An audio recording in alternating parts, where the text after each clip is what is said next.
सकाळी सकाळी आज साहेबांना मासे खायची इच्छा झाली. मग काय, घेतली गाडी आणि निघालो. तिथे गेल्यावर 5 मिनिटात येतो म्हणणाऱ्या दादानी 1 तास लावला. पण आल्यावर हे जिवंत ताजे मासे बघून आहा समाधान झालं. रांगेत पहिल्यांदा उभा राहून पहिली पिशवी भरून घेतली आणि निघालोच. गेल्या गेल्या पहिला मासे स्वच्छ 2-3 पाण्याने धुवून घेतलं आणि लगेच त्याला नटवायला सुरुवात केली.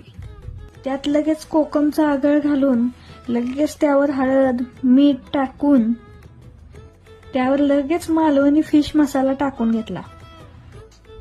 लगेच त्यावर धना पावडर टाकला आणि मस्त मिक्स करून घेतलं.